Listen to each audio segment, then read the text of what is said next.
Welcome back, everybody. Great to have you at the shop here today. Do you have a car or truck with a leaking transmission cooler line? If you do, then you might want to watch this video because I'm going to show you a quick and dirty way to repair that leak for as little money as possible.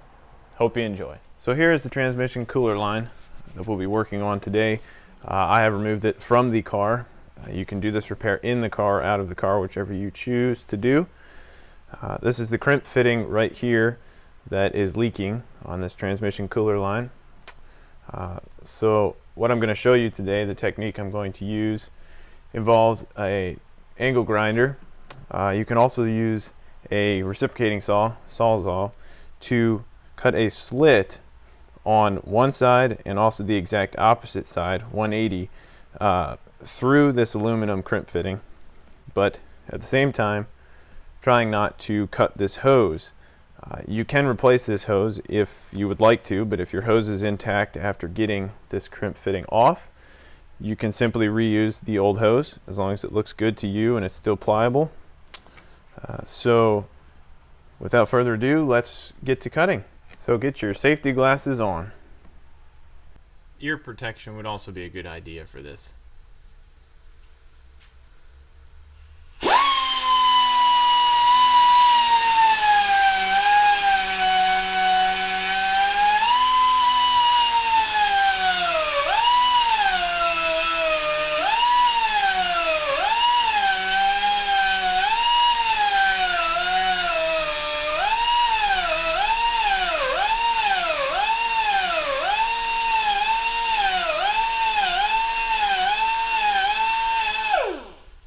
Now, as you can tell, I didn't cut completely through this aluminum crimp fitting here.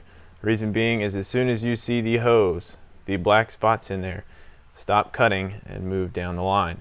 If there's a little pieces left like this, that is okay. On the part where we're going to use a flat blade screwdriver, you'll see this won't be an issue separating the crimp fitting. So now once you've cut one side, we're going to do the exact opposite, 180 degrees from this cut.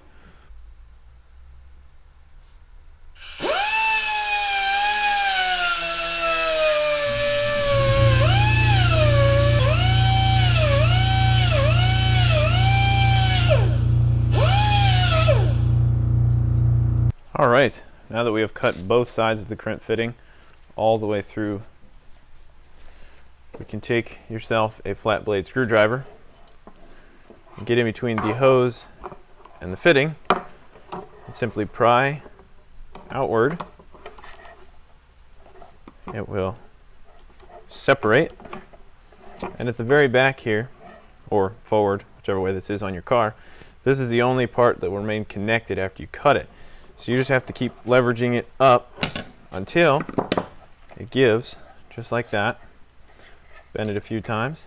You got one half off, then the other half comes off. After doing that, separates. So at this point, whether you'd like to replace this hose, this soft hose, on your transcooler line, or you just simply want to replace this crimp here, this is where it may differ. I'm going to reuse my hose on this line. If you'd like to replace yours, go ahead and do so, and do the same exact on the other compression crimp fitting, whatever you may call it. Okay, now that I've gotten them separated, I just like to take a rag of some sort, clean off the hard line, make sure you did not cut through it anywhere. Sorry about the glare there. And it seems to be untouched, so that is good. So the hose originally came up to this first flare right here. We want to try and get the hose past that flare best we can, as far as we can, as much slack as there is in the hose that it will allow for us to do that. And you may notice that trying to put the soft hose back on, it wants to stop right there. It gives you a lot of tension and it's rather difficult to put on. So that being said, I like to take a pair of pointy pliers of some sort and put them in the hose and being careful not to damage the inside of the hose, and kind of expanding the hose rather, so that it will fit over these flares here more easily. So that's what I'm going to do for demonstration here, and then we will go to clamping the hose on the hard line. So I've got my pliers here. They're smooth on the outer edge, so they should not cut into the hose. And what we're going to do here,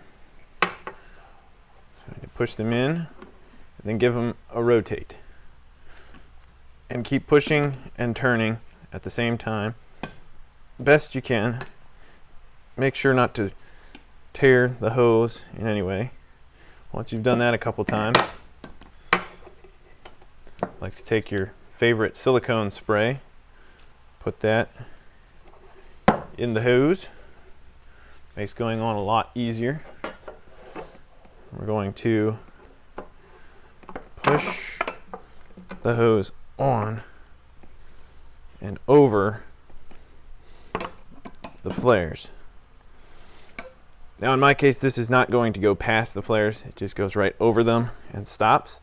I'm okay with that because there were grooves in the hard line that will prevent this hose from blowing out when the clamps are on it.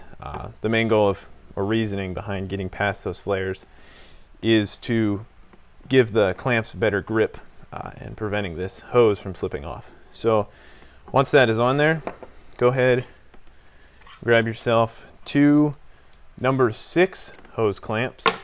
That's what I'll be using in this video. 2 of them. I always like to double up on the hose clamps on these because there's a good bit of pressure on these and you don't want these blowing out unexpectedly. Put these on there nicely.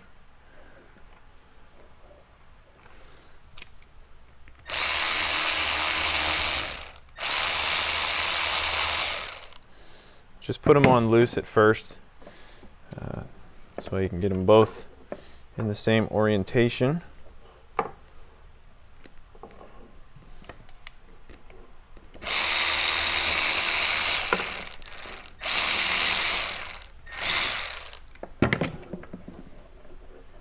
Okay.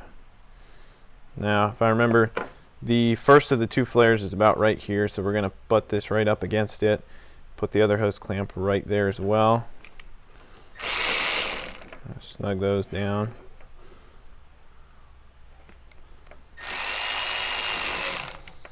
And before you go crazy and tighten this thing way up, be sure that if you did take this line out of your car, that this hose and the hard line on the other side are in the correct orientation for going back in the car. It's just easier doing it out of the car and making sure it's in the right orientation. If you get it messed up, all you have to do is loosen these once it's in the car and installed, and simply just twist it and then retighten. Something that, if you don't feel like doing that, you could also mark the hard line and the soft hose as long as you're reusing this hose, and then just match those 2 lines up once you're putting it back together, and it should go back the same way it came apart. So once you have it where you'd like and you got the clamps on where you want, I'm going to go ahead and get a hand wrench here and hand tighten these. You don't want these things super tight, as these clamps like to break if you over tighten them. Just enough to get some pressure on there.